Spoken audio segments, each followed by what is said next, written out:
Welcome in, everybody. It's the Wednesday edition of the Sports Daily on KFH. Tommy Castor and Paul Savage in for Jacob Albracht today. Jad Chambers, as always, producing the show. Your phone calls all morning long at 869-1240. Thanks for listening on KFH this morning. Thanks for watching our video stream as well. You can find it on the KFH YouTube page, the KFH Facebook page, and the Sports Daily Twitter page. A lot to get to on today's show. Paul, happy Wednesday. Good morning. How you doing today? I'm doing really good. I'm really looking forward to today's show. And here, part of the reason is it now appears this PGA Tour deal with the LIV is not going to that's the story that's not going to go away for a little bit, is it? There's some hard feelings, aren't there? Yeah, there's a lot going on with that. We're going to get into that as our top story today because that broke while we were on the air yesterday, and we've had 24 hours to digest that. So we're going to get into that here in just a couple of minutes. Also talking about Brett McMurphy reporting that UConn is on the verge of joining the Big 12 in all sports. Going to talk about that. We'll give you a preview of the NBA Finals Game 3 with the Nuggets and the Heat. What's it going to take for either team to get a victory as the series is tied one game apiece, and a whole lot more on the show today. And by the way, Paul, I sent you a text a little bit ago. Of course, I'm working from home this week as I've got the newborn and all of that, and schedules are crazy with my wife, and we have a toddler who just turned 2, and he's got a doctor's appointment for his 2-year checkup and all of that. So I've got the newborn right next to me, right off camera, right to the left of me. So if you're watching on the video stream, you can't see him, but if you're listening, if you hear any kind of squeaks or cries or hiccups or burps or whatever it is, just know it's not me. It's probably not Paul. I'm guessing that you're not burping, Paul. No, not now. It's gonna be my newborn if you hear anything in the background. Hey, can we get an appearance here? One of the I haven't got my screen on yet, but when I get my screen on, wait about 5 or 10 minutes. I want to see this kid. I've seen pictures of him on Facebook, but I think it's time that he make his what is it, radio debut? Can we do that? Yeah. Is that all right with you? Yeah. Wait about 5 or 10 minutes, but I want to see this kid. And, just fair warning, like he's a very, very easy baby so far, which is awesome. Sleeps really well, is pretty chill for the most part, but you never know. I mean, newborns have a mind of their own. So if at any point you're watching the video stream and you see me like jump up real quick, or Paul, all of a sudden I go away, that means we're having a meltdown. I don't think that's going to happen. Fingers crossed it doesn't. We can get through the 2 hours of the show. But I got you. Hey, that's dad life, I guess. It's working from home. So it is what it is. Tommy, it's a beautiful thing, my friend. It's beautiful. I love it. I love doing 3 on a show. It's always easier and more fun when you got 3. All right, well, let's jump into our top story then. As I mentioned, a couple of minutes ago, we got into the PGA Tour and Live Golf merger yesterday for a little bit on the program as the news was just breaking. We've had 24 hours now to digest it. It's been a big news story, not just world of sports, but basically in general, because of all of the ramifications and everything that goes on with this merger. Jay Mon, commissioner of the PGA Tour, Paul, had held a players only meeting yesterday afternoon that he characterized after the meeting as heated and intense. Allegedly, there were players that gave a standing ovation when it was brought up that the tour needed new leadership and potentially replacing Jay Monahan. And then we don't even know exactly what this means for the PGA Tour events or the Live Golf events moving forward. We don't know really a whole lot. We just know that this is a really, really, really big deal. Yes, it is a big deal. And you're right. This guy was catching all kinds of flack from his players because they feel abandoned. Well, they feel and I'm going to use this word. I do not use this word in life lightly, but they feel that Jay Monahan is a traitor. I don't use that word lightly, if you know what I mean. What we knew yesterday when we were talking about this was the fact that for the most part, you and I couldn't believe it. When you first told me, I thought, no, he read a headline wrong. I mean, when you told me, because you're the one that broke it, I didn't see it. I didn't see it on my screen. And usually I have several websites up. I did not see it. So congratulations on breaking that on this show. But I didn't believe you for a second. I had a part of me that said, come on, Tommy. Come on. Somebody's feeding you a line. You've got a false headline. I don't know what it was. But anyway, with that being said, there was a lot of this time yesterday we didn't know, had no idea, we didn't know what was going on. My take, and if I could just throw out 3 things, hop on any of them that you want. I've got basically 3 takes that I think we could probably all agree on, and maybe we can't agree on them. But the one thing that I did know and I have noticed is that players who were with the PGA but joined the LIV can now rejoin at the end of the year. That I picked up. So you've got guys that left the PGA that now have full rights to reconstitute their memberships in the PGA. Whether other players like it or not, whether other players think they're traitors or not, these guys get to rejoin the PGA. I found that to be very interesting. The other note is a financial note, and it's not being talked about very much, but there's a group called, let me make sure I get this name right, the Saudi Arabia Public Investment Fund, which I think just by having the name Saudi Arabia in your title, you probably figure you got some money. This is going to be the only partner in the whole venture. Basically, it's theirs. That's my understanding. Now, somebody tell me if I'm wrong. And one of the other things that I noticed, and I think you probably did too, all the litigation gone. Over. It's done. It's all been canceled. I'm guessing millions and millions have been spent on lawyers over the course of the last 6 to 9 months to a year. I suspect that it's been, you and I would just kind of shake our head if we actually knew the full amount. I haven't heard about how much was spent. But those are my 3 takeaways. The fact that guys can reinstate themselves at the end of the year, that there's only one investor. There's no one else that I can see. That's what I'm understanding. And then, of course, the part where, what was my third part? Whatever it was. Those are the 3 takeaways that I have. Right. Can you imagine, Paul, if we woke up tomorrow morning to the announcement that the NFL was being purchased by the Saudi Arabian government? I mean, wow. What would that be like? Can you imagine if we woke up tomorrow and the NBA was purchased by the Saudi Arabian government? That seems just so implausible, impossible even for that to even ever come into the realm of possibility. That's what we're facing here in professional golf. The world of men's professional golf is now going to be owned and controlled by a foreign government, and by a government that, by all accounts, have been involved in some really heinous atrocities over the course of their history. Right. It's been it's very well documented. Saudi Arabia using the different sporting events to sport wash their terrible human rights records and all of those other things. So regardless of all of that, and we mentioned it yesterday, this is not a political show. We're not going to get into the politics of all of it. That being said, I do think that there would be a large, and that might be understating it, a large amount of outrage if an entity like the NFL or Major League Baseball or the NBA or the NHL, we wake up tomorrow morning and we've learned that these sports have sold to Saudi Arabia. And that's what's happening now with the PGA Tour. Right. And so it makes me wonder. I mean, I don't think that this is going away anytime soon. I think this is going to be a long-term situation. I think it's something that our federal government will probably look into, because you've got you called it the Public Investment Fund, and that's what it is. That's what it's called. But that is the name of the Saudi Arabian government's arm of investing. They were the main funder, the only funder behind Live Golf. And now they're basically, I think, more than likely going to pull their money away from that. But I think that they'll end up pulling their money away from Live Golf and end up putting it, somewhere else and putting it into this new entity of the PGA Tour. So right. How would you feel? I'm just asking, like, if you woke up and it was the NFL or the NBA or something like that. Well, I don't think I would like it. But my question is, will I stop watching the Chiefs?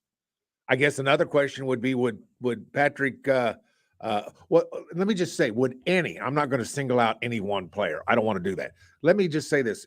Would there be any player who would say, dang, I'm not sure I'm up for this. I think I'm going to quit playing and thus give up my paycheck? I think I'm just going to quit.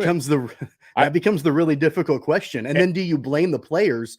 Because at one point, right, like when it was PGA versus Live, it was really easy to virtue signal or to have outrage about these players being quote unquote traitors and going and accepting blood money and all of that. Now professional golfers more than likely are not going to have a choice. Rory McIlroy, who was the ultimate champion of the PGA Tour and spoke out so many different times against the Saudi Arabian government and Live Golf and the blood money and all of that. If he wants to play professional golf, he's not going to have a choice but to accept their money.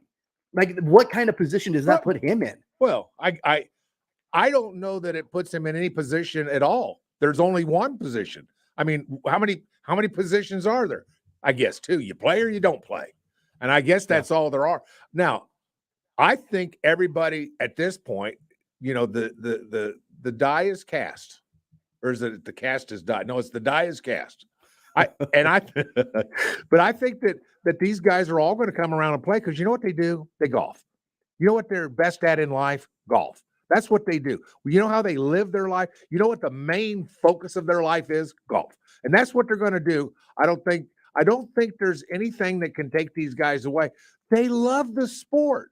And that's why when you proposed the question to me, would I follow, and I'm going to just say, you didn't say the team, but let's say the Chiefs. I'm a Chiefs fan. I'm a Dallas Cowboys fan. Those are my two teams. If I am to tolerate a new ownership group that I do not like, no matter who it is, would I follow them? Gosh, Tommy, I think I would. I think I would. Maybe that makes me a bad person, but you know something? The game is bigger than anybody. I mean, it's bigger than whoever can take it over. And not only that, eventually somebody will take it over from them. One of these days, maybe we go all electric and the Saudis don't have any more money. I don't know. How would I know? But, I think I would follow sports. In fact, I think I'm going to follow golf just the way I've always followed golf. And that's a very, very good question. By the way, how's the kid doing over there? Is he okay? Well, maybe we're in a situation where the baby at this point is taking Tommy away, but that's okay. But the one thing about this situation with the golf that I do appreciate is the ending of the litigation, because that was never good for anybody. Litigation's not good for the PGA. It certainly wasn't good for LIV. So I'm kind of glad to see that as a big part of everything that's going on. But people love golf. People love golf. Tommy, people love golf so much that I believe that nobody's not going to watch the Masters next year. I watched the Masters like no one else. I mean, I'm fascinated with it. I'm fascinated with the history. I'm fascinated with the guys that have won it in the past. And I'm not going to change that. I don't care who owns this golf, the world of golf, I'll put it that way. I'm going to watch the Masters. I've just got to. And now the question is, will Tiger Woods play in it? And will Rory McIlroy well, you know what I'm talking about. Will all these guys play that have been very, very vocal? Yeah, I think they will, because they love golf and they love money. They love the chance to win. And that's what they are, competitors. Once you're a competitor, it's hard to take that away.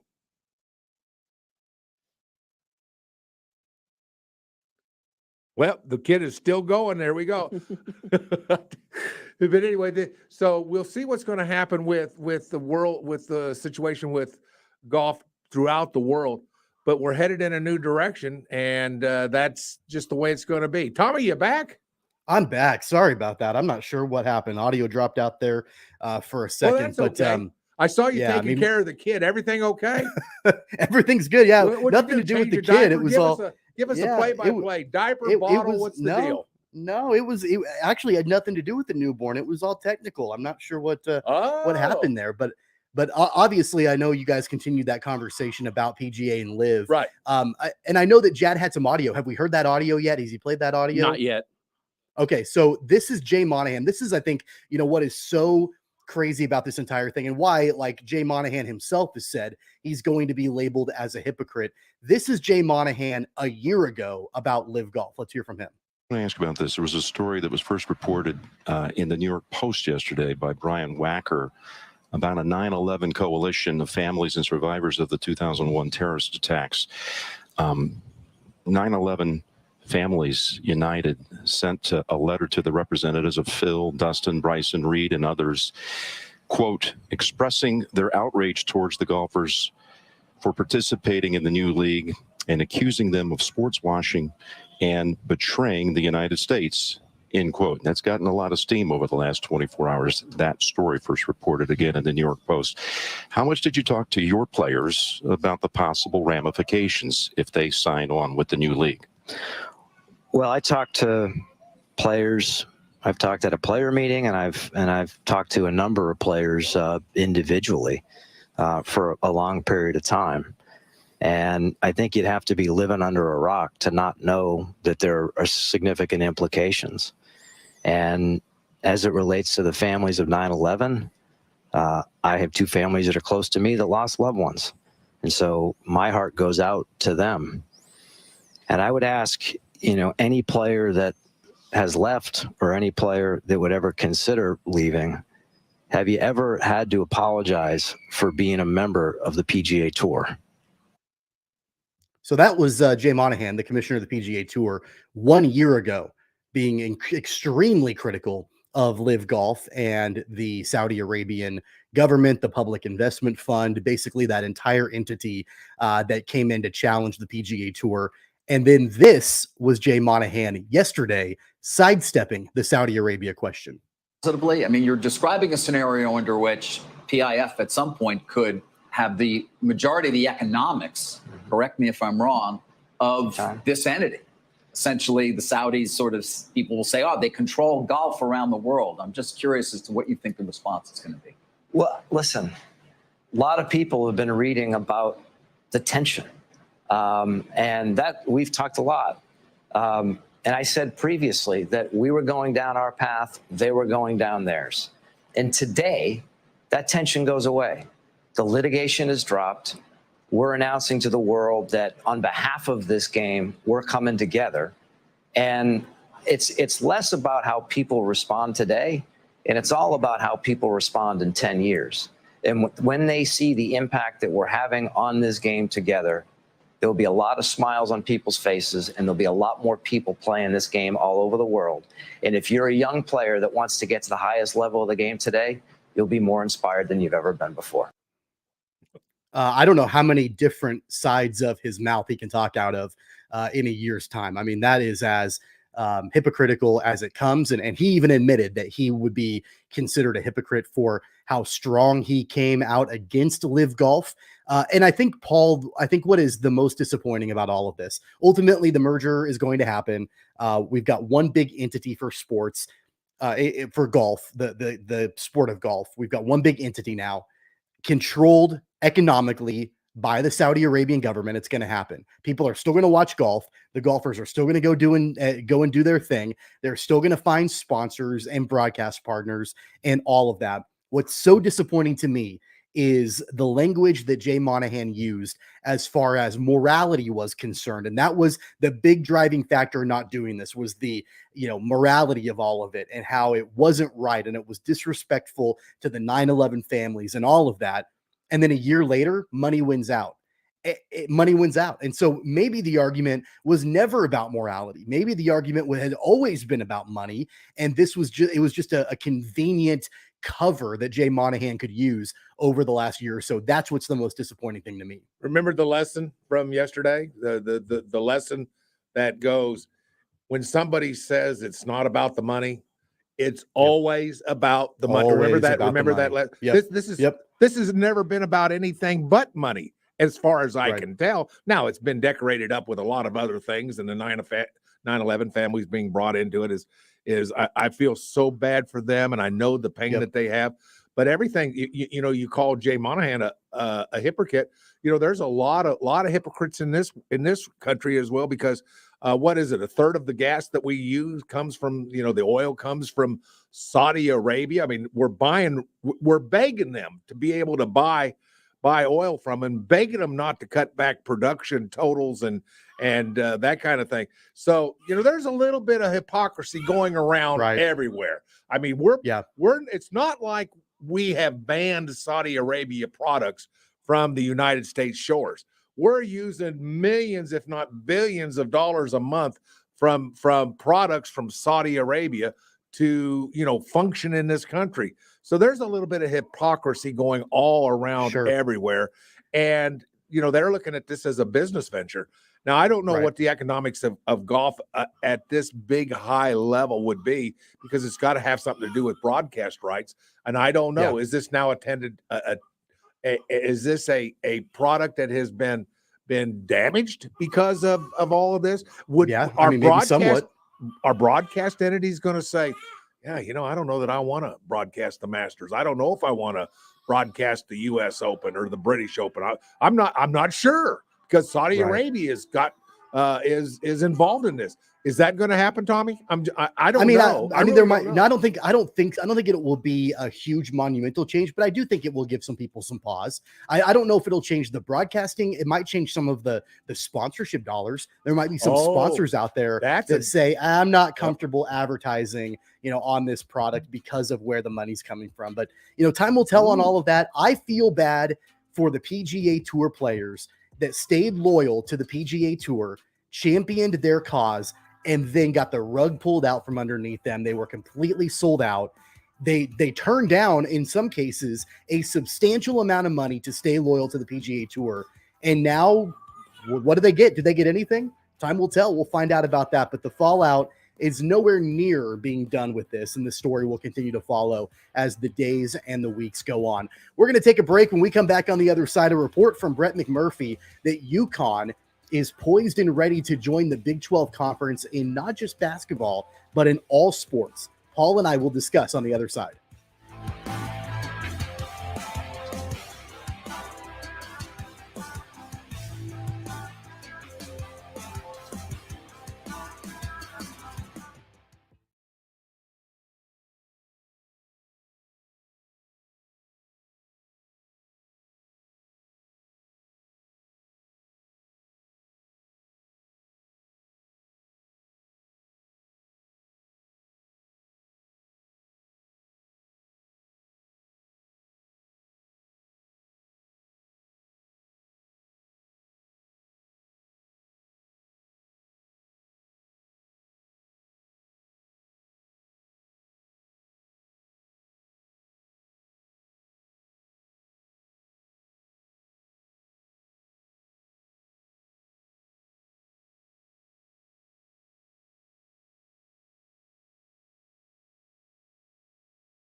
Sports Daily is on KFH.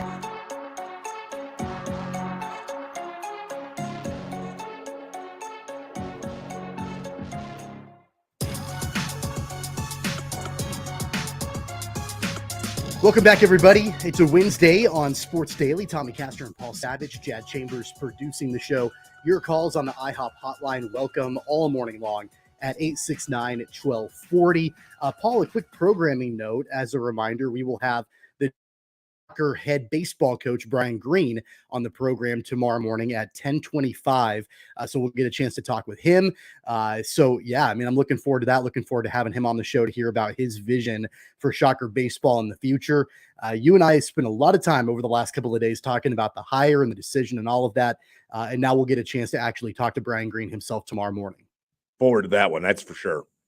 Yeah, it's going to be a good one. 10:25 tomorrow morning is the plan to have head coach Brian Green, the new head man for Shocker baseball, here on Sports Daily. Paul, we're going to stick in college athletics here a little bit and talk about UConn. Brett McMurphy, who is college football insider and reporter, reported yesterday that UConn is on the verge of joining the Big 12, not only in hoops, but in all sports. And so, it seems like this is something that is happening very quickly. We've got new updates every single day. One day it was Colorado. The next day it was UConn. We don't have any official word on anything yet, but this was McMurphy yesterday saying Big 12 basketball coaches in favor of adding UConn to the Big 12.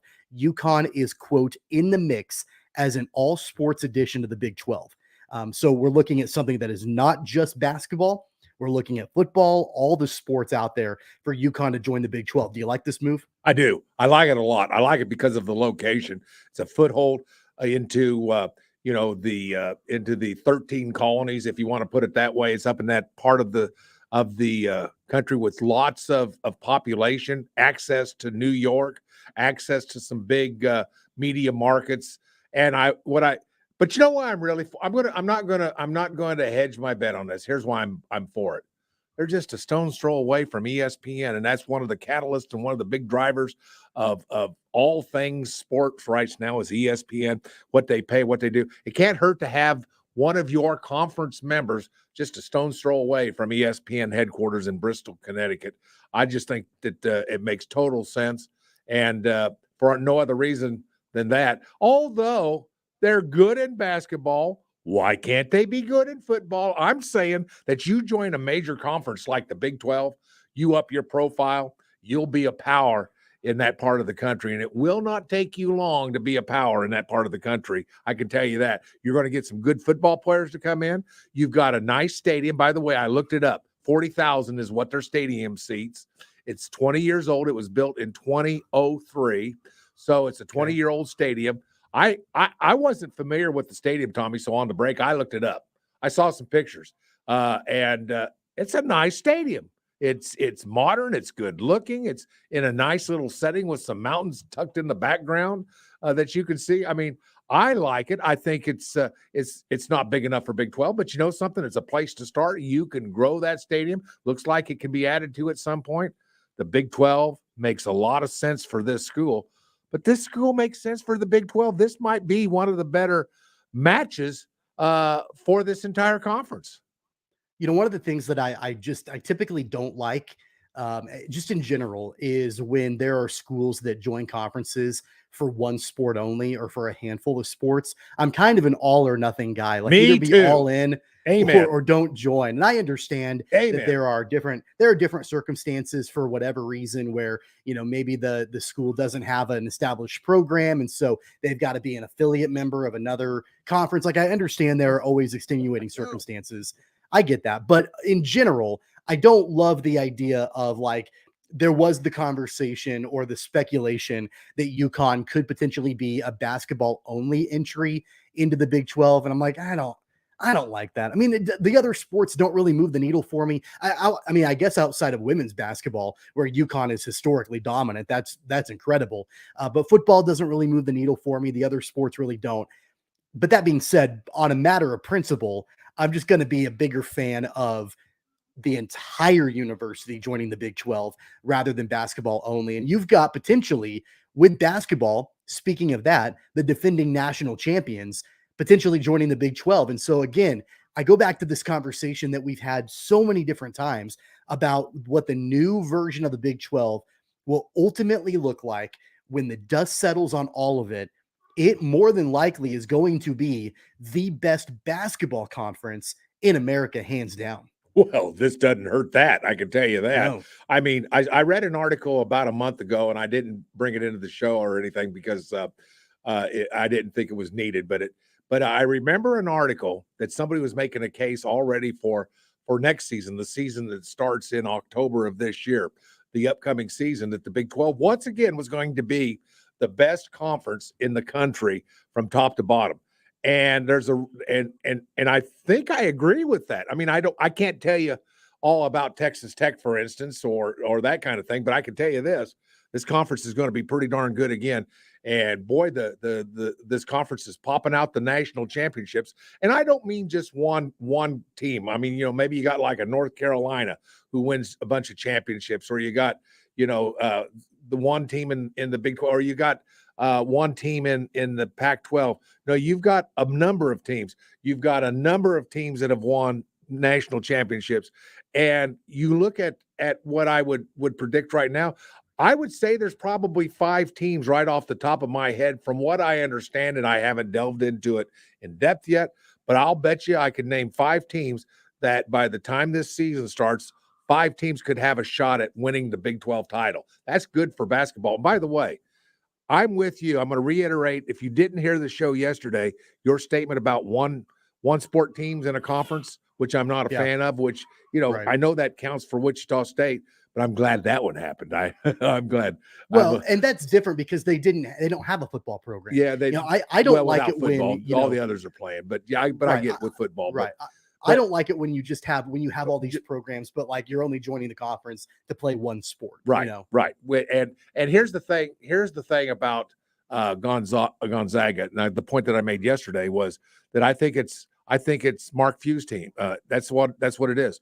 When he goes, will Gonzaga still be a powerhouse? I doubt it. I doubt it seriously. I mean, the chances are it won't. But this is a university basketball program powered by the personality and the success of one guy. That doesn't work. That doesn't work. Well, so Gonzaga, no. Speaking of a program driven by the personality of one guy, what gets you more excited? The potential of joining the Big 12. UConn is the defending national basketball champions, or Deion Sanders and Colorado football potentially joining the Big 12. Which one do you get more excited about? That is, those are the kind of questions that are unfair. And I think we need to ban those kind of questions from Sports Daily because they're too hard to answer. But I will answer. And that would be Colorado with Deion Sanders, partly because they're literally attached to the Big 12 in the state of Colorado. They have Denver. They have a huge state population base right along the base of the Rocky Mountains there from Colorado Springs up to Denver. So for me, it's going to probably be Colorado. It fits better for right now.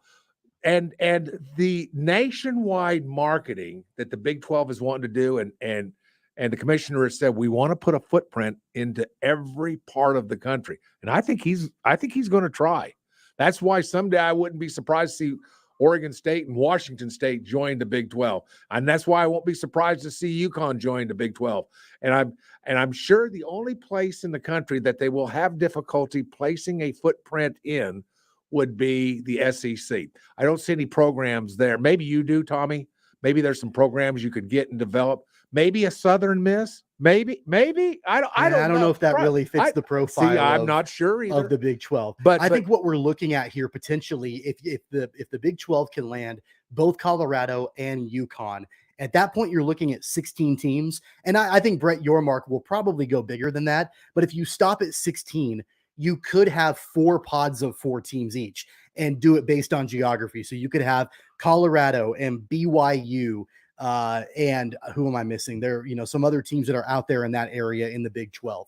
You've got KU, K-State, Iowa State, Oklahoma State, all in one area. The East Side with UConn, UCF, West Virginia, Cincinnati. There could be Right. There could be some options there. A Texas region with TCU, Texas Tech, Houston, Baylor. Like there are some options there where you can do some regional things with 16 teams, which I would really like. I think somebody's calling for Tommy. It's what it sounds like a little bit. I love it. Wanting to say hello, I guess, on the show. But anyway, I mean, I guess my point is I'm really looking forward to seeing this become official because we've been speculating on this. There have been, reports for a long time. I just wonder what it's going to take for the other shoe to drop. Is it a Pac-12 media rights deal? Is that what we're waiting on? We're waiting on something to actually become official with the Pac-12 before we have a decision on if these schools are going to defect from the Pac-12 and join somewhere else. What are we looking at here? Yeah, I got you. Well, hey, throw the bottle in the baby's mouth, and when you come back, I've got a question for you. I'm going to ask you a series of a few schools, whether you think they eventually end up in the Big 12 or not. Is that? And I don't mean to put you on the spot. And, and by the way, there's no right or wrong answer to that. Yeah. You want to take care of the baby first, or are you good to go? Sure. Why don't we take a break? Let's take a break. You want to just we'll come back. Okay. Yeah, we'll take a break. We're at break time anyway, so we'll take a break. We'll come back. You can ask me those questions. I would love. We'll go from there. Thank you. All right, we're gonna step aside, take a quick break. We'll be right back on Sports Daily.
It's time to get back to the sports talk. All right, let's do this thing.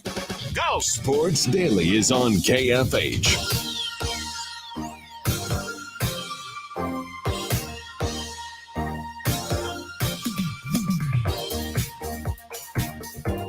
All right, welcome back, everybody. It's a Wednesday on Sports Daily. Tommy Castor and Paul Savage here back with you. And Paul, before the break, we were continuing to discuss Big 12 expansion, conference realignment. Of course, we know the speculation of Colorado. We know the speculation of UConn. You had a list of some other schools that you think might be potentially good fits for the Big 12. Is that right? Yes. But what I want to know is what you think, and I don't really mean are they good fits, because I think the Big 12 talking to them probably speaks volumes that they do believe if there's going to be conversations, they're a good fit. So I've got a list of a few schools that I would like to know, not whether you think they're right for the Big 12, but do you think they will be in the Big 12 in the next year, 2 years? What's the max? Maybe 3 years, 4 years?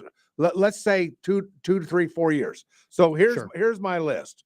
And the first one is kind of obvious. It's kind of interesting. We just talked about UConn. Yay or nay on UConn in the Big 12? Yes, I think they will be in the Big 12. Brett Yormark has been pretty public about his pursuits of UConn. I think that will happen. I do too. And by the way, Jim Mora is a very, very good football coach. He's currently at UConn. If anybody can turn this into a program that would be successful, I think it would be Jim Mora. I have a lot of confidence in him. University of Memphis. Oh, that's a good question. Yeah, I think that I'm going to say yes. I think eventually they will end up in the Big 12. I think with the market that they're in and just the prominence that they've had historically, I do think that they would be a good fit. Like I mentioned yesterday, I was surprised that they weren't in that initial wave of American schools defecting to join the Big 12. Okay. I was too. And I was just like you, stunned and surprised that Memphis was not in that group. So I'm with you on that.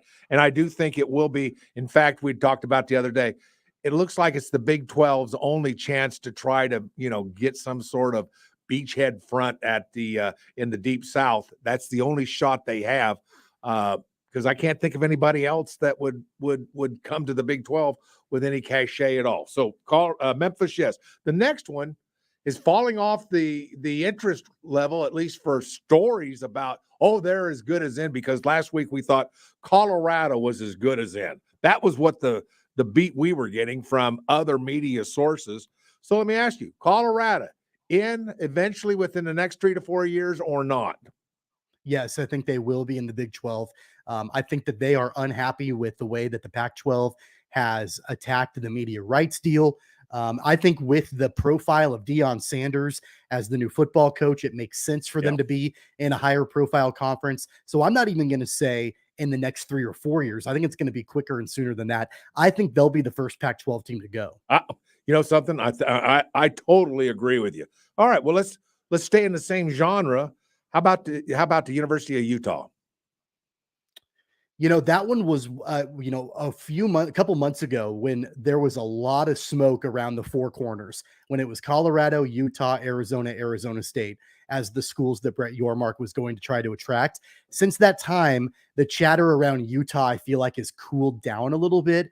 I'm kind of on the fence about that one. I would probably lean more towards no. I don't think it's going to happen anytime soon.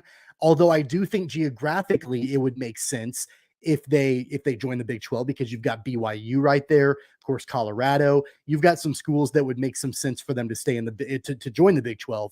But ultimately, I do think they'll stay in the Pac-12. Okay, well, that's interesting. That's very well. How about this one? Because I'll bet I know what you're going to say, and that's the University of Arizona. That might be the toughest one out of them all.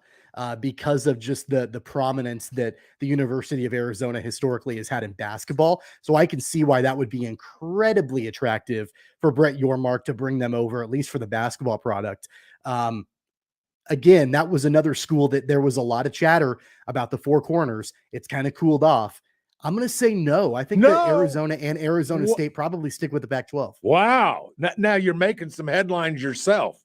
All right. Well, let's stay in the state of Arizona. How about Arizona State? If you think Arizona's not going to come, I'm guessing you're going to say no, but go ahead. Right. Yeah. I would think that Arizona State would probably stick around also. It's all going to come down and hinge on what that media rights deal is for the Pac-12. I think that for a school like Colorado, it doesn't matter. They're looking for higher profile conference, and the Big 12 is a higher profile conference right now. So that's what their motivation is, I think, more than anything else.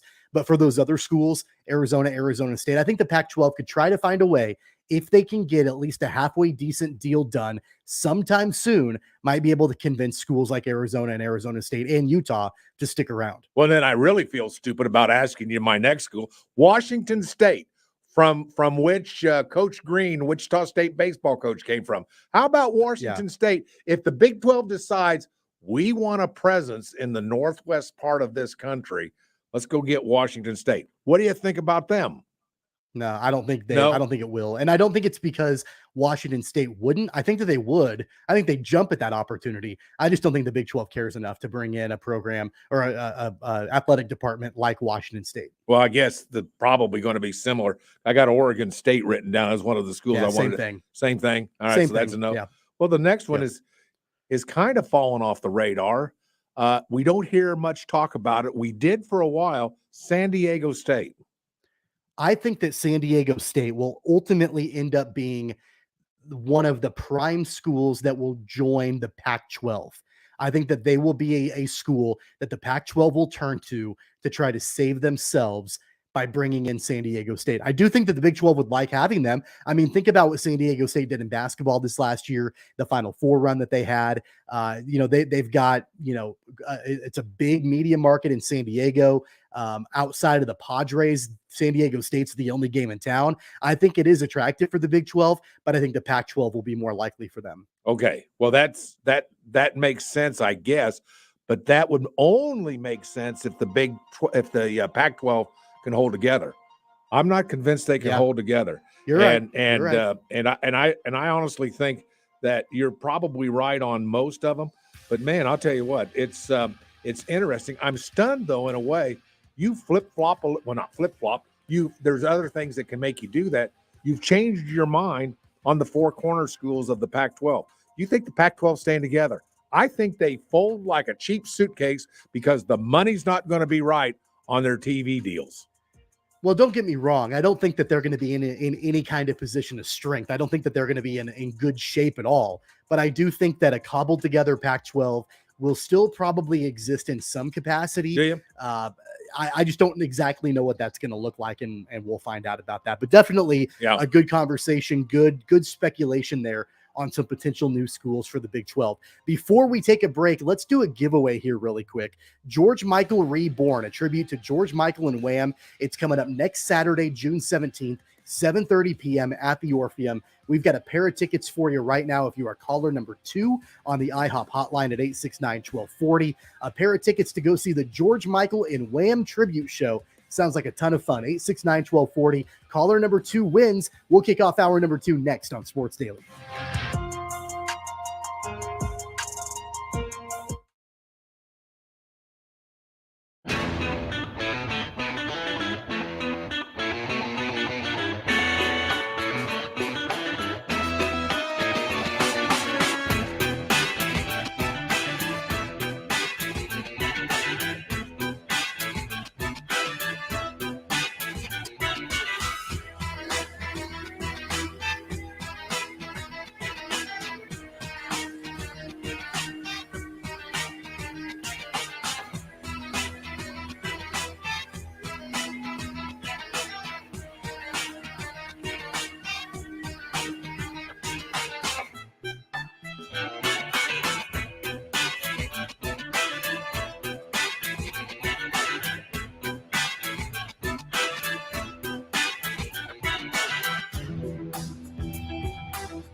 Welcome back in, everybody. Hour number 2 of Sports Daily underway on KFH. Tommy Castor along with Paul Savage, Jacob Albracht on vacation this week. Jad Chambers, as always, producing the program. Would love to hear from you in hour number 2.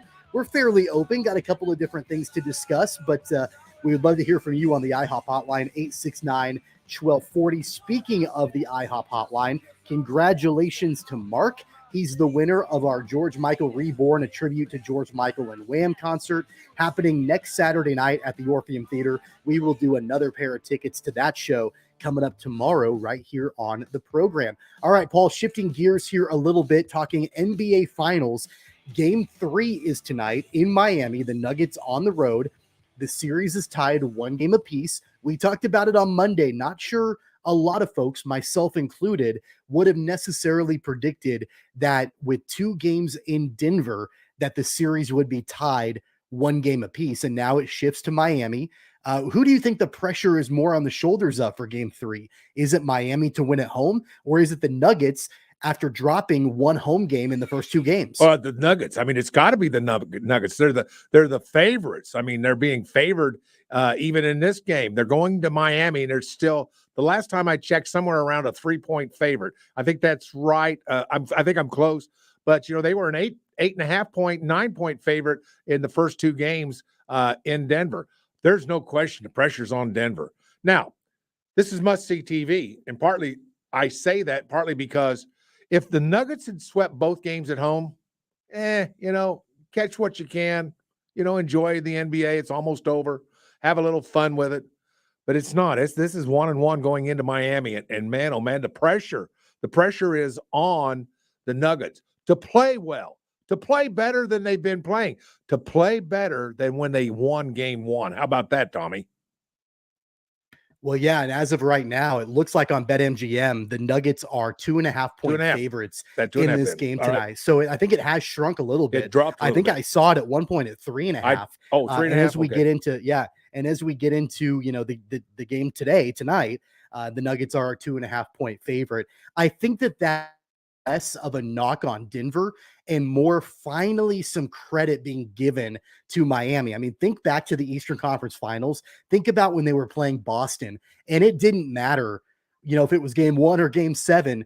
The Heat, I felt like, were completely disrespected game in and game out as far as the line was concerned. Like, they were underdogs, I think, basically the entire series, if memory serves correctly. Mm-hmm. Nobody has anticipated, Miami being in this place right now. They're still dogs, 2.5 point dogs in this game tonight, but it's not 8 or 9. It's not, it's not something. I think finally people are starting to look at Miami and say, really, man, they can play with anybody. I mean, yeah, they beat Milwaukee. They beat New York. They beat Boston. Now they're tied 1 game apiece with Denver. Maybe let's start giving them a little bit more respect. You think they deserve a little bit?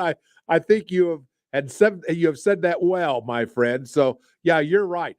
Now there's some things that I want to watch that I'm going to look for, and you tell me how far off I am. I think one of the big ingredients of this game will be for Denver to defend the 3-point. I think that's going to be huge. How well can you defend? Can you make Miami shoot 25% from the 3 instead of, they almost did close to 50% in game 2 from the 3. So you got to defend the 3. The other thing is, man, you can't let guys cut to the basket as easy as they cut to the basket in game 2. I think I read a stat, and this is not verbatim, but it's by memory. I believe some 20 or 24 points, something like that, was scored off of cuts to the basket by Miami. Well, you got to defend better than that. And how do you defend? By playing hard. How about that for a novel concept of sports? How do you defend cutting to the basket? You go with the guy, you work through the screens, and you do what you got to do to stick with your man so he can't take possession of the ball on the cut. That's what you do. But it takes effort, Tommy. And that's right. Part of what we've been talking about. The Nuggets not playing like it's the finals. Like this is I don't know. I don't have a ton of concern about that, because that what we saw in game 2, that lack of effort, and Michael Malone called them out after the game for the lack of effort, especially defensively. That is so unlike Denver. Like, that's not something we've seen from Denver throughout basically the entire season. And the fact that Michael Malone caught it in game 2, called out his players about it, you better believe that that's something that they're going to try to remedy in game number 3. If this was a team that, I felt like consistently had lapses in focus and effort, then it would be a little bit different. But I really hadn't seen that at all this season. Game 2 is really the first time that I saw that lack of effort. In fact, if nothing else, the Nuggets had always been the team, I felt like, at least in the West, that outworked everybody. I felt like they outworked Golden State. They outworked the Lakers. Like, that's just what they do. And so what they did in game 2 against Miami was so uncharacteristic of this Nuggets team. So I don't have a lot of concern that it's going to carry over into game 3. Question to you, and there's no right or wrong answer. It may make me sound like a total dummy, so there's a plus for you right there. But the question I have for you is that when you think about team effort, you think the layoff had anything to do with it? They were 8 or 9 days without a game. Do you? I don't know. I'm just asking you. Did the layoff have anything to do with this? I know I don't, because that layoff happened, but we didn't see a total lack of effort in game 1. They played pretty well in game 1, right? No, I don't think so. 2. Not that well. Well, they won. They won the game. I mean, it wasn't anything that was, I feel like, egregious in game 1. Game 2, it was for sure. So I'm not sure if the layoff had anything to do with it, the layover in time. I do think, though, that it was a little bit, I think for the Nuggets to have that much time away, you can start to lose your focus a little bit. I think that is possible. But I mean, come on, these guys are the best players in the world. Nikola Jokic is the best player in the world in my mind. I'm not sure that big of a time off really would play that much of a role, in the lack of effort. Maybe a little bit, but I don't really see it being a big time deal. Well, I think you could be right on that, and you probably are right on that.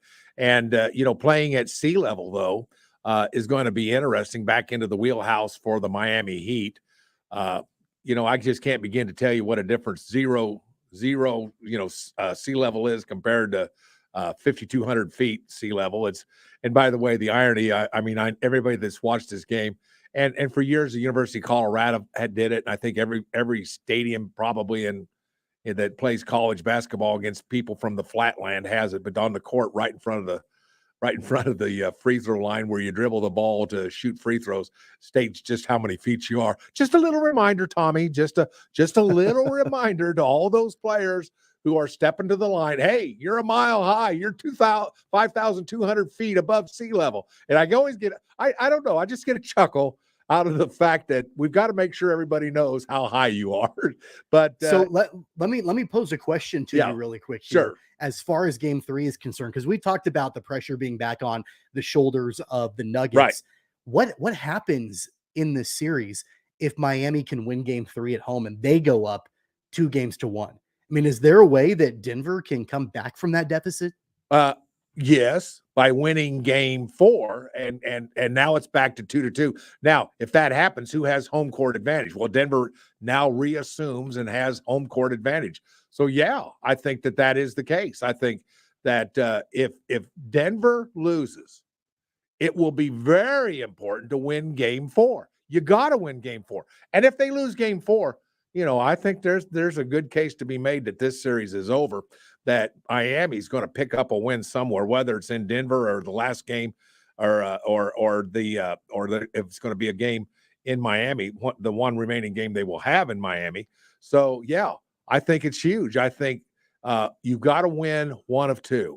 I don't know about the first one, but you'd better get on a plane. I think the Nuggets have got to win game 3. I think that this is the most critical game of the series for the Denver Nuggets, because if you fall behind 2-1 and the series continues in Miami, then really the pressure is on your shoulders. Well, sure. If they can win game 3, that's going to loosen things up a little bit for Denver. They can sort of reassert themselves at that point.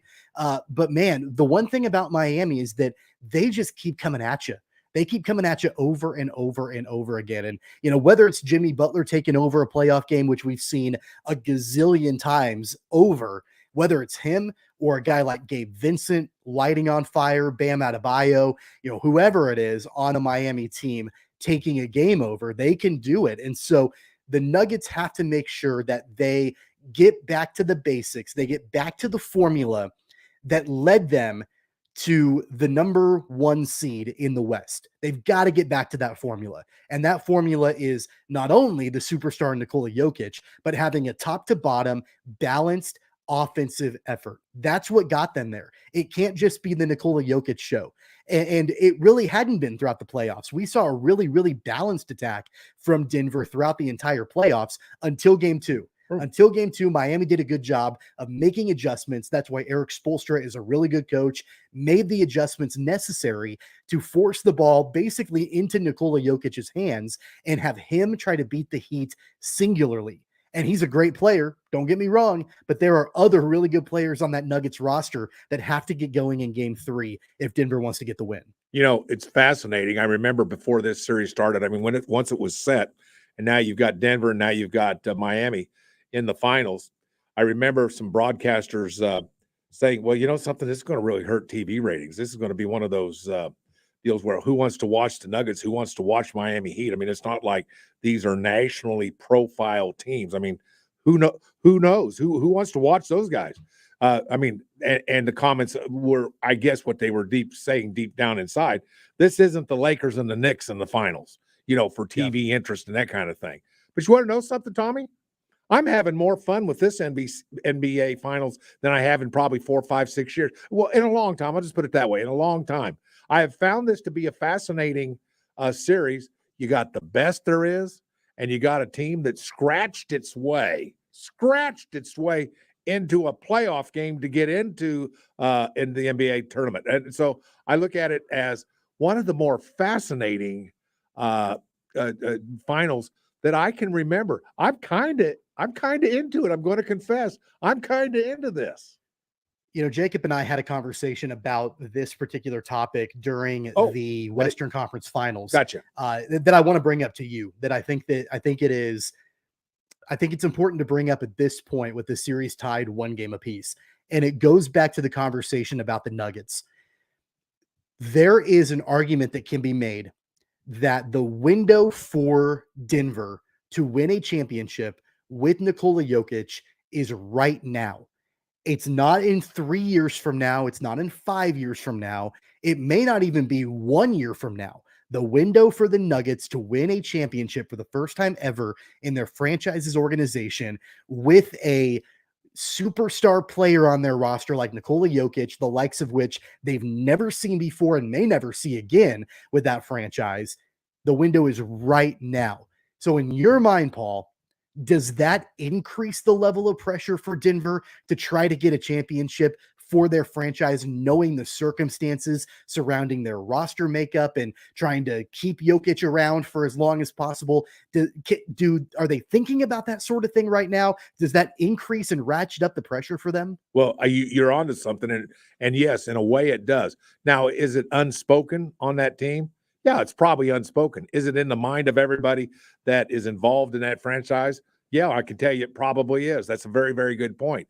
And so with that being said, yes, that is a pressure point.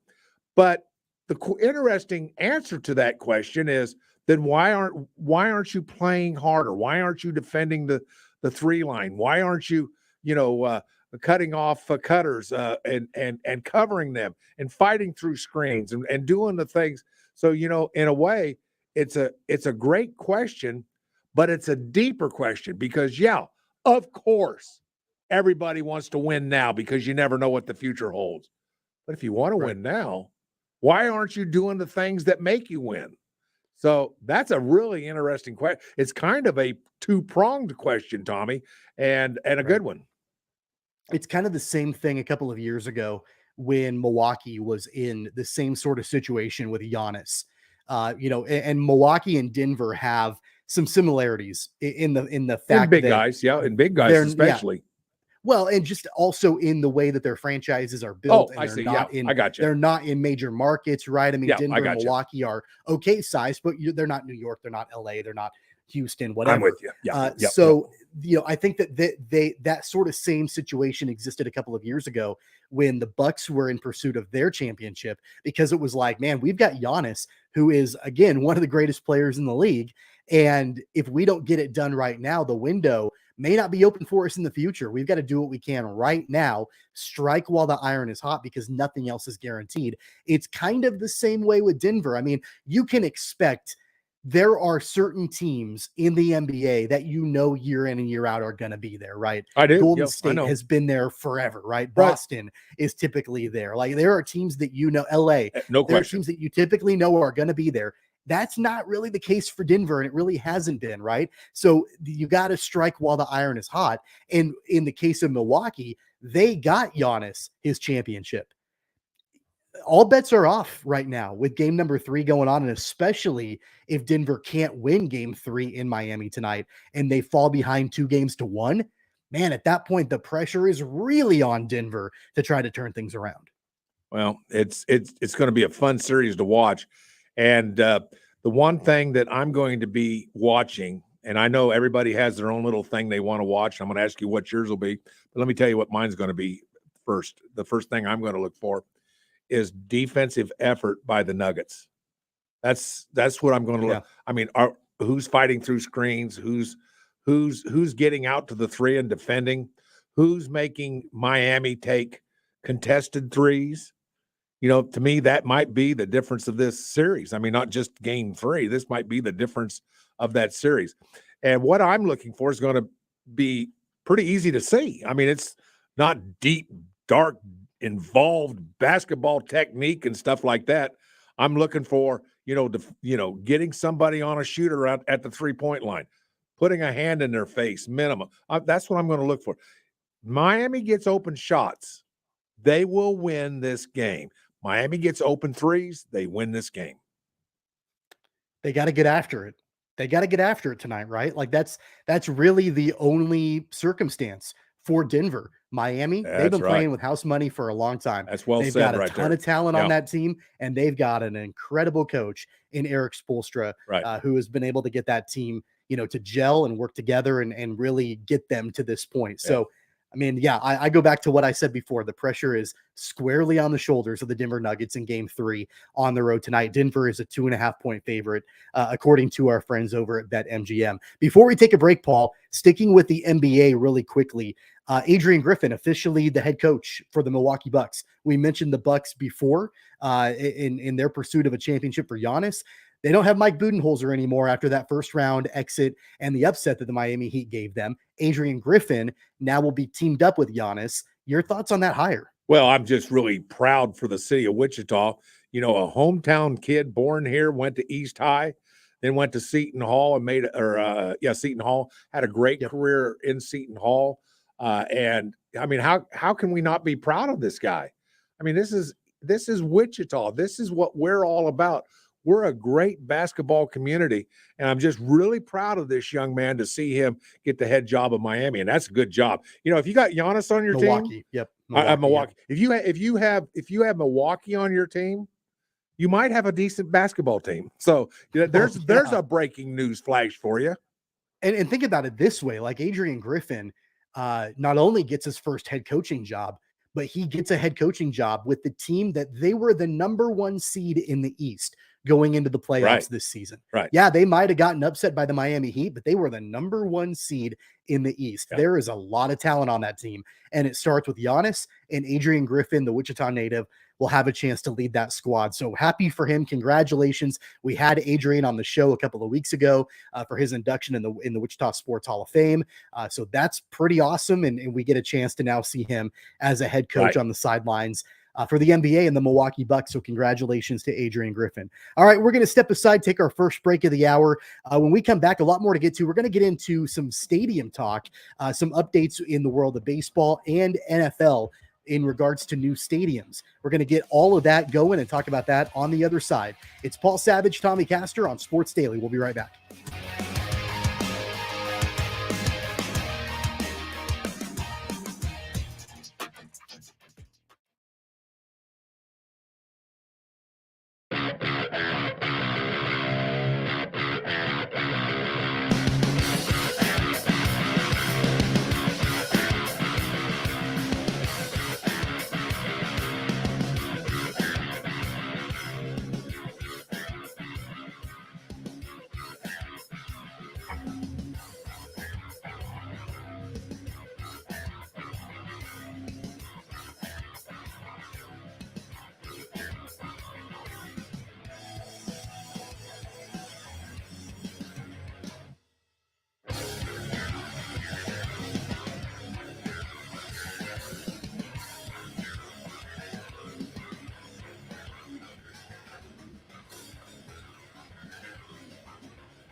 Welcome back, everybody. Sports Daily on KFH. Tommy Castor and Paul Savage with you here on this Wednesday. The IHOP hotline is open at 869-1240. Thanks also to all of our viewers on our video stream. You can leave comments there, and they'll show up right up on the screen. You can watch our episode on the KFH YouTube page, the KFH Facebook page, and the Sports Daily Twitter page. Really do appreciate you joining the show. Paul, River Festival is underway right in the middle of the main week of Riverfest. Tonight is the Highland Dairy Ice Cream Social beginning at 6:30. I will be down there on Douglas scooping ice cream. So feel free to stop on by, grab a bowl of Highland Dairy ice cream, and I'll be the one to scoop that ice cream for you. Well, I'll tell you what, you just give and give and give, don't you? It's not your ice cream, but you're still going to give it. You're still going to give it away. Have you decided? Have you found a heart for giving? Yeah. Have you ever found out about that? Will I get 2 scoops if I come by? Will I get 2 scoops? Yes or no? I've been thinking about that a lot. It's been weighing heavily on my mind. I couldn't sleep last night because I was trying to figure out if you got more than 1 scoop. I think that, depending on if anybody is watching or not, I might be able to sneak you a second scoop. Oh, attaboy. But we're gonna have to be very, very discreet about it. Like I'm talking 007 James Bond type discreet. And just slip you a second scoop of ice cream. I'll do what I can. No promises, but I'll try to do what I can. Hey, deception's my middle name. Hey, and just as added some context there, that's at of course 6:30 at the Riverfest tonight. Yep. Right before that is the Linwood Sexton Charity Ice Cream Sandwich Challenge. Oh, Linwood Sexton. How much did you love Linwood Sexton? A friend of mine for years. We lost him a few years ago, but I'll tell you what, he is a great, great man. I'm glad to see his name goes on with River Festival because he was always a big supporter of River Festival. Yeah, I believe. What does Jad, what does an ice cream sandwich challenge entail? I believe it is an ice cream sandwich eating contest. I think how many you can eat. Yeah, I think we could ask Jacob. I believe Jacob has participated in that particular event before. Okay. So yeah. All right. Well, that's Fair interesting. Enough.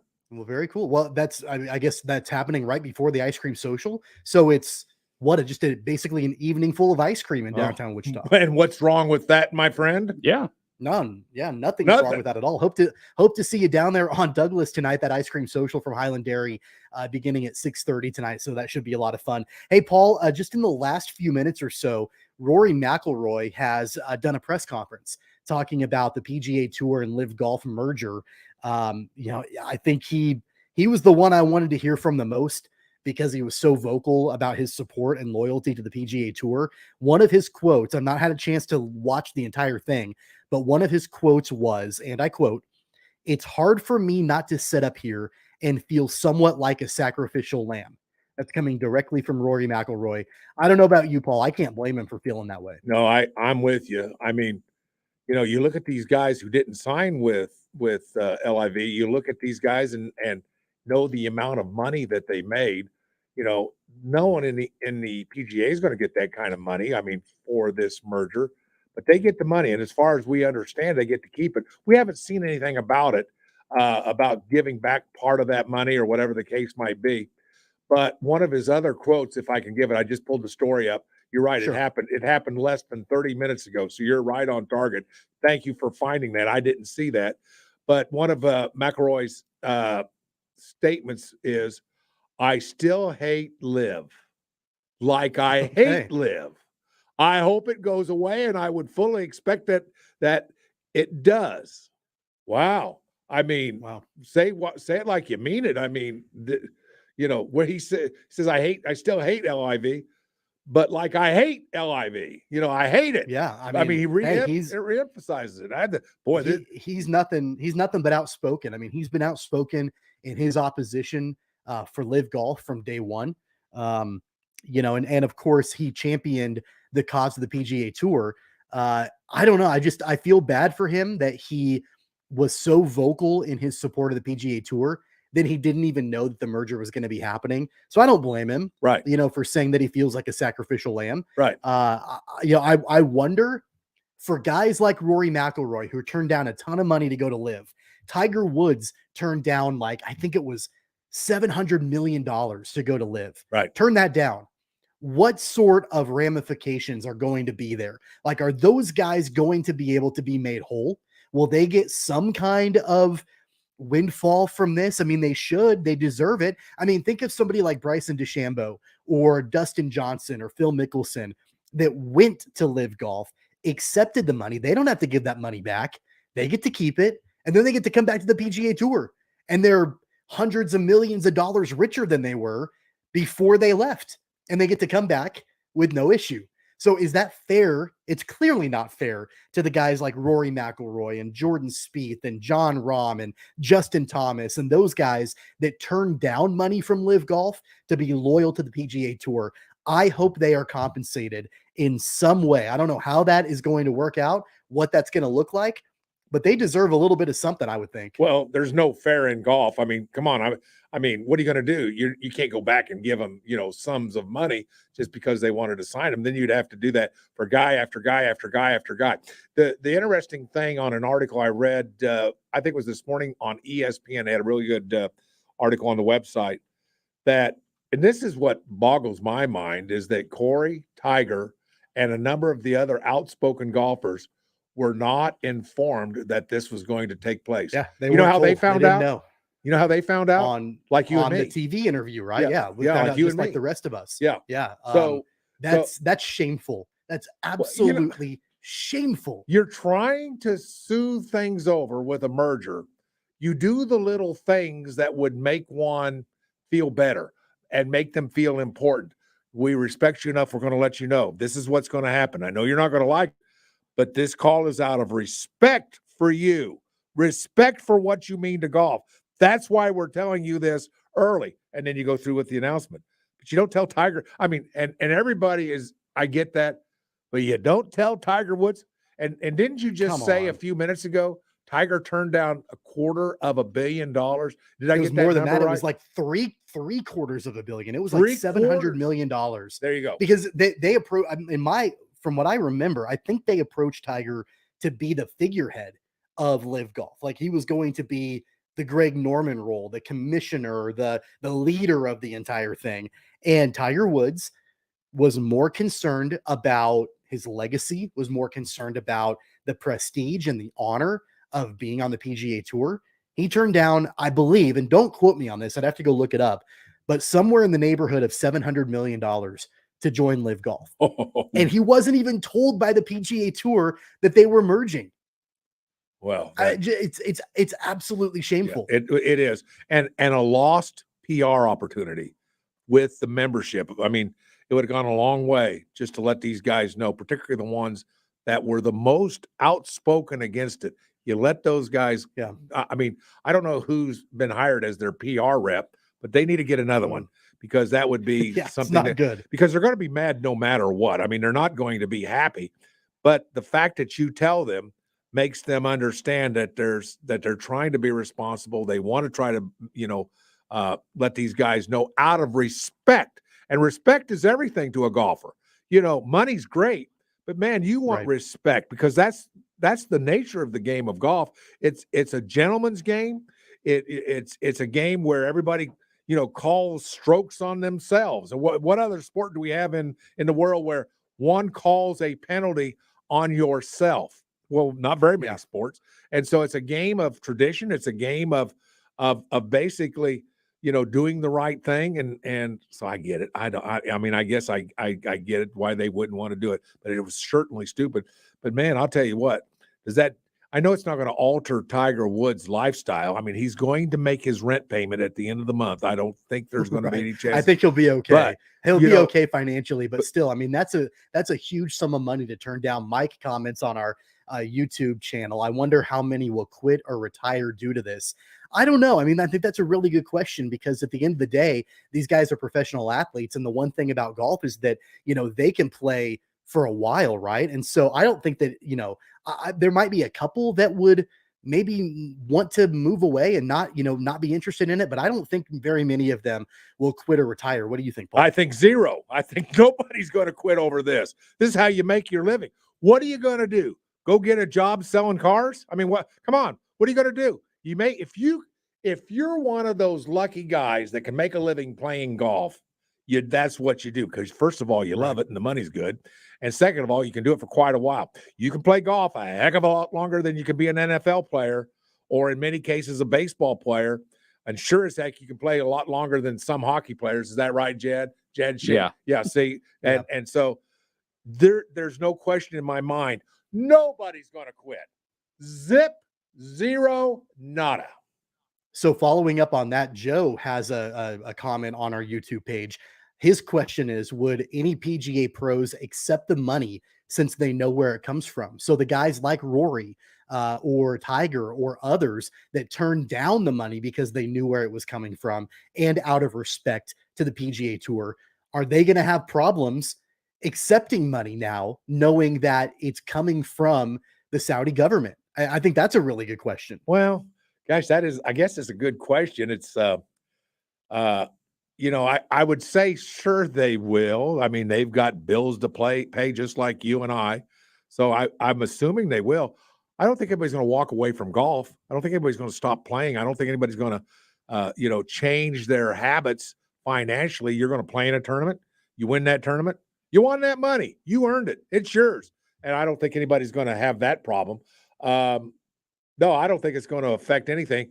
And this is something that will probably, be if we don't see a lot of big bad changes on golf courses and particularly with regards to how they're broadcast, who does the broadcasting, and hopefully that there'll be no politics slipped in over this whole thing. I'm hoping for that, because I guess there could be, but no, I don't think I don't think anybody's gonna. Yeah, they're not gonna. It's gonna be it's gonna be messy regardless. It's gonna go on gonna for a while, messy. I think. Well said. Yeah. There's a lot of things that we don't know yet, and we don't know the terms of the agreement. We don't know. We don't know a lot. We just know that they're going to merge at this point, and it's monumental. Definitely ripples across the entire sports landscape. I was watching a baseball game last night. I had the Atlanta Braves and New York Mets game on TBS, and they were talking about the PGA Tour and Live Golf in a Major League Baseball game. Like it's a big deal. And so we're going to continue to follow it. Speaking of golf, Paul, Wichita native and Capen grad Sam Stevens. I don't know if you heard about this. He qualified for the U.S. Open. So this guy's played in a bunch of tournaments in the PGA Tour and on the Korn Ferry Tour. He's a great golfer, Wichita guy, went to Capen. He played in the qualifying event to get into the U.S. Open next weekend. He qualified. He shot a 13 under par, 127 in 2 rounds, 36 holes. That was in Springfield, Ohio at Springfield Country Club. And this is something that I don't even think I told you about. We're going to try to get Sam on the show this week. Perfect. I don't have a day yet. I don't have a time yet, but we're going to get him on the show to talk a little bit about the U.S. Open. And I think it's fair to ask him about this merger a little bit too, since he is a PGA Tour golfer. So we're going to try to get Sam on the show week. We'll give you more details. Perfect. You can follow our social media when we actually have that locked in. So that'll be really cool. By the way, real quick on that. Go ahead. By the way, you're aware that he's the nephew of Kathy Stevens. We just inducted Kathy Stevens into the Wichita Sports Hall of Fame, and I believe he's the grandson of Johnny Stevens, the Stevens family. I mean, we talked about the tradition of the Stevens family in golf in the city of Wichita. This is just another evolution.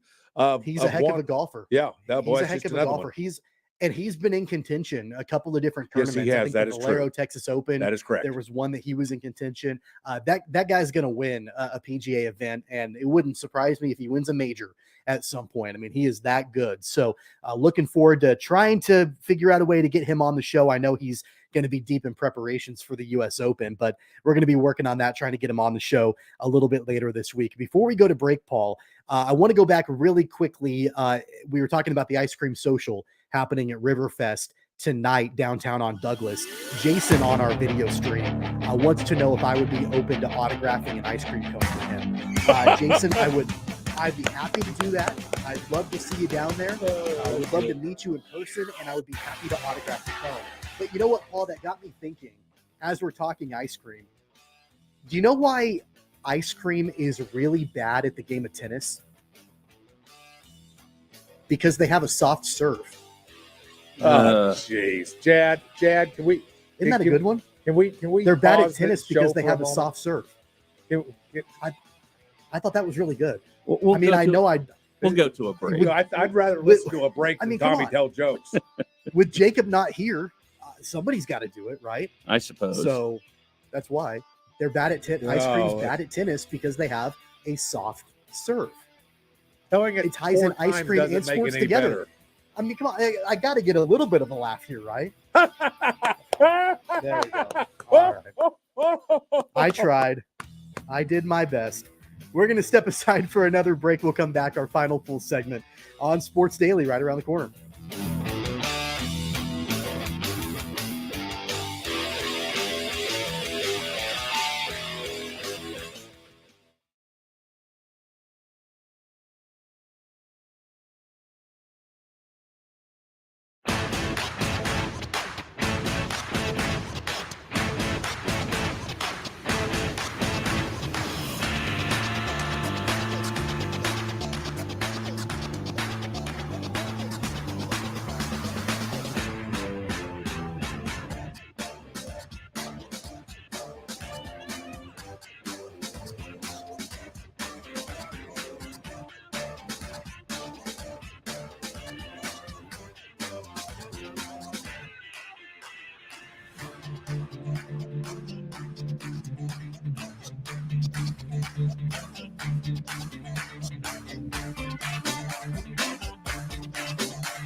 Well, Paul, big time facility news here locally. Cessna Stadium going away. The demolition happening now on the east side of the stadium, and I know it's something that it's been needed for a while.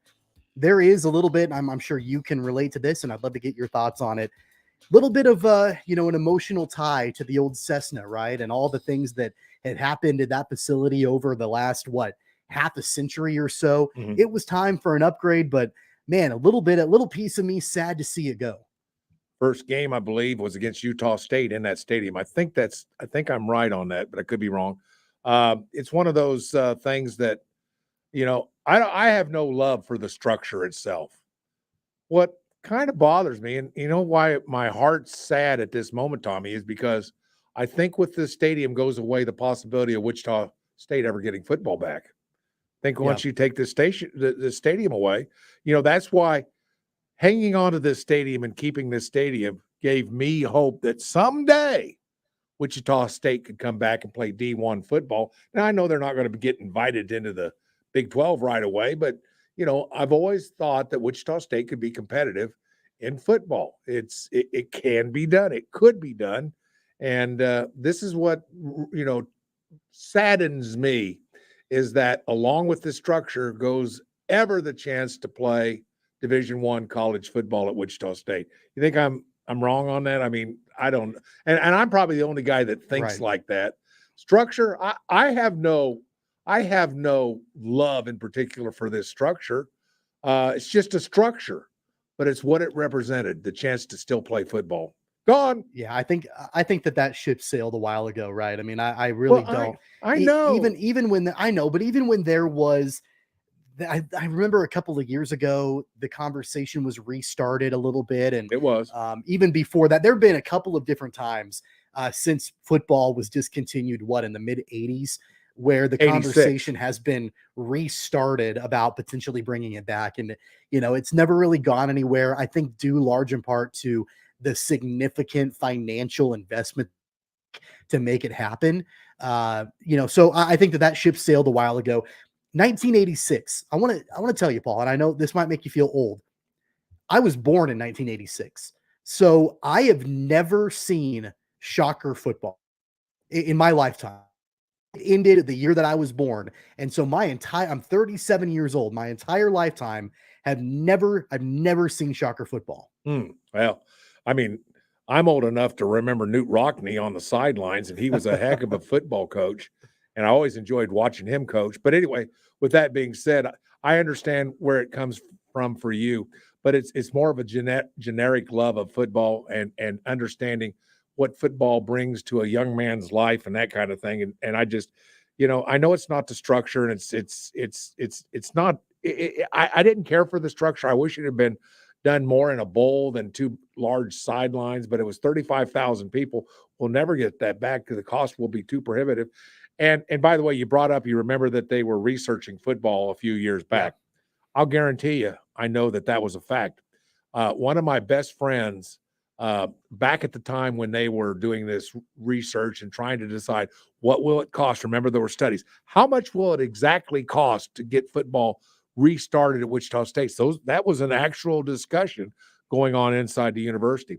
And I know that for a fact because one of my best friends of this world has been Mr. Banks, the legendary Hall of Fame equipment manager at Wichita State. One of my best friends. And I stopped by, visit with him one day, and he says, "Oh, they got me, and I'm trying to get some pricing on some shoulder pads and helmets, because obviously they'd been out of football way long enough to not have any equipment, not a single thing for football. They had to start from scratch, and he was tasked with, well, what's it going to cost equipment-wise for us to start up football?" So I know they were serious because they had Mr. Banks, figuring this out, getting the bids, putting some numbers together. So, and I thought, boy, this is it. This is when it's going to happen. Didn't happen. Very big disappointment for me, because I think this town would have embraced Wichita State football just like it embraces basketball. Wichita State would have been supported by this city like crazy, because this city now understands you don't support football, it goes away. It would have been supported. And in the world of NIL, my gosh, who knows what could happen with Wichita State football, but it's not to be. That's just, we got to live with what we got. Yep. Cessna Stadium going to be seeing some substantial changes. To me, there's a little bit of an emotional tie to the structure itself. I'm a little bit different than you. Oh, really? Okay. Where I actually do, like I've always loved, and it wasn't the most beautiful thing in the world, and I'll tell you that. I mean, I believe that. But every time I drove down 21st and saw it right there, I was like, oh man, like there's Cessna Stadium. I've gone to graduations there. I've gone to track meets there. I've gone to high school football games there. So there is a little bit of I think an emotional tie to that facility itself. But again, like I mentioned, I've never seen Shocker football in my lifetime, so I don't have any connection to that particular thing. It's more of the structure. It's, I think, a $40 million plan to renovate Cessna Stadium. It's going to end up seating about 10,000 people. I think it's going to look state of the art. It's always an arms race in college athletics. Even if you don't have football, it's an arms race to make sure you have the facilities that are top of the line, top notch for recruiting and bringing in players and athletes and all of that, whether you're talking about football or track and field or whatever it is. And so this is the next step in that. But, looks like those renovations have officially gone underway. And I know it's going to take a while, Paul, right? Like, I think that they're starting with the east side, and that's what they're doing first. And then the west side will go. Like, I think they're doing it in phases, is my understanding. I don't know if you've heard anything different than that. No, that's what my understanding is too. And there will be some phases. I think the next phase is scheduled to start in 2025. I read the article. I think I'm right on that. Don't quote me, but I think that's correct. And the one thing I have about Cessna Stadium is while I was coaching at East High School, we go over there and play once a year. It seems like, play Capon and it's really special. At least I have the memory, even though I never played in Cessna State. Well, I played in Veterans Field when I was in high school, now that I think about it, before the expansion. But I have it was fun to walk out of the locker room and onto the field and coach at Cessna Stadium. Nobody was in the stands, but it was still fun. Yep. End of an era. Cessna Stadium is going to be renovated. We'll be back to wrap up the show here on Sports Daily.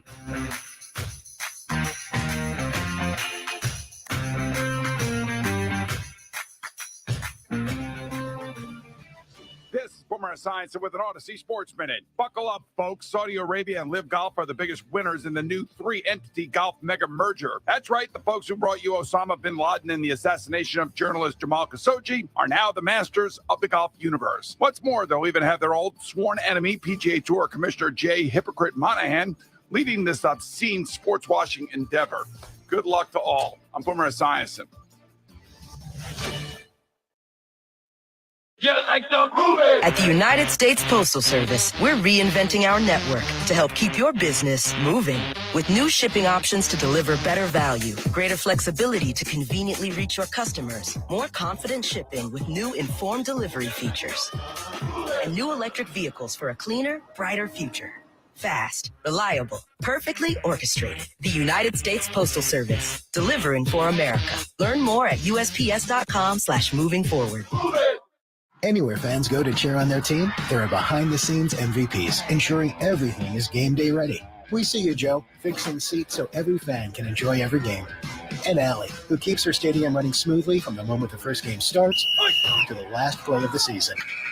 At Grainger, you're our MVPs, and we're always here for you, with supplies and solutions for every industry and 24/7 customer support. Call, click Grainger.com, or just stop by. Grainger, for the ones who get it done.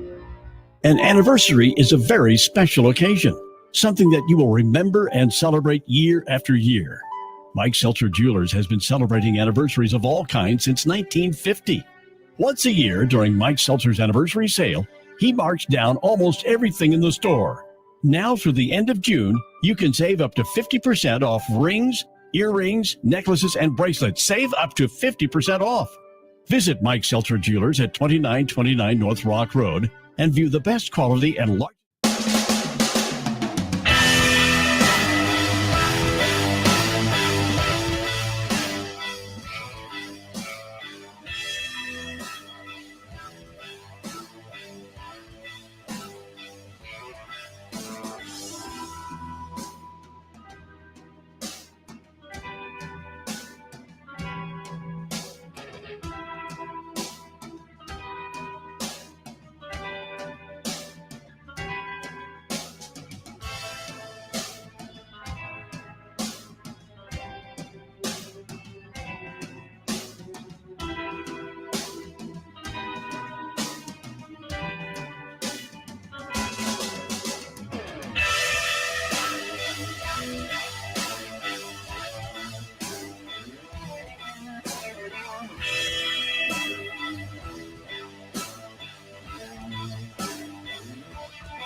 Well, some quick breaking news before we wrap up the show in the world of soccer. Lionel Messi is coming to Major League Soccer, the MLS. He's decided to sign with Inter Miami. He's going to join the team this summer. So probably the greatest soccer player on the planet coming to America to play soccer. So that's some breaking news as we wrap up the show.